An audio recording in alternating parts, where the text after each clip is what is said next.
اللہ تبارک و تعالی نے فرمایا فنفخت فیہ من روحی فقعوا لہ ساجدین، اپنی روح کو پھونکوں تو جیسے ہی تم سب کے سب سجدے میں گر پڑنا۔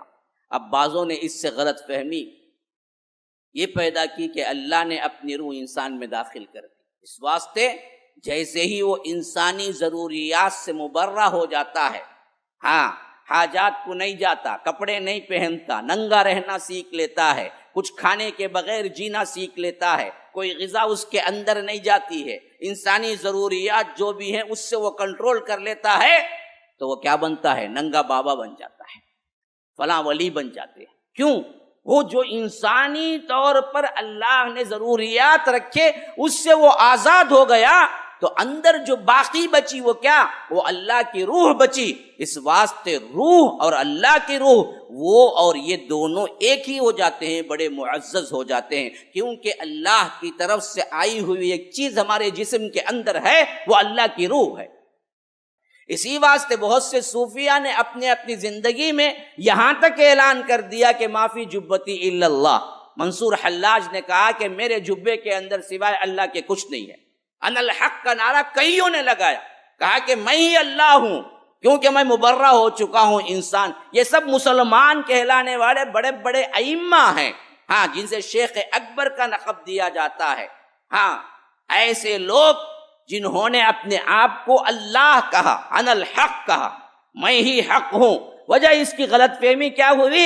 انہوں نے سمجھا کہ اللہ کی روح پہلے سے ہمارے اندر ہے، ہم انسانوں کی جو چیزیں ہیں اس سے مبرہ ہو جائیں گے تو پھر تو کیا ہے، ہم خود اللہ بن جائیں گے، یا اللہ کی صفات ہمارے اندر آ جائیں گی تو ہمارے لیے جائز ہوگا کہ ہم جو چاہے کریں، پھر شریعت کا اطلاق ہم پہ نہیں ہوگا۔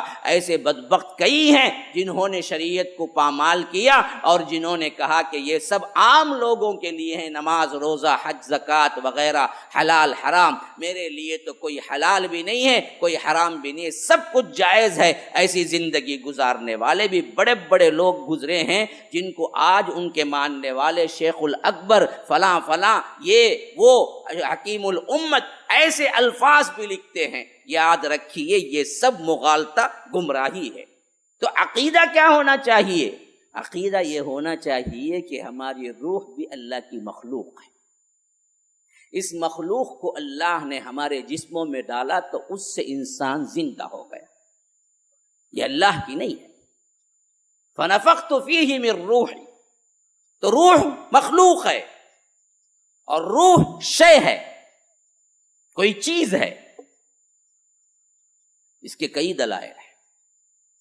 ہاں، ہم نے اس کو پیدا کیا، ولم یک شیئا، کوئی چیز بھی نہیں تھا، وہ سورہ مریم میں فرمایا۔ تو روح ایک چیز ہے جسے پکڑا جا سکتا ہے، لیا جا سکتا ہے۔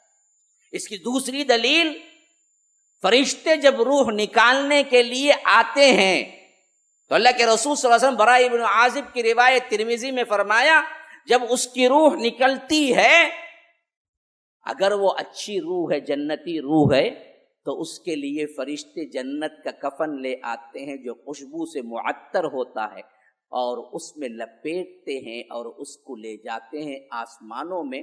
پہلے آسمان سے ندا آتی ہے، کس کو لائے ہو؟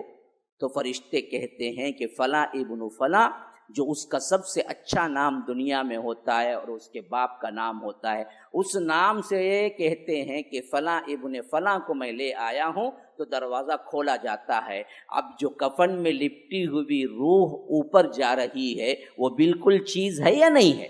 اگر وہ کوئی چیز ہی نہیں تھی، امر ربی تھا، تو اس کو پکڑیں گے اور لپٹیں گے کیسے؟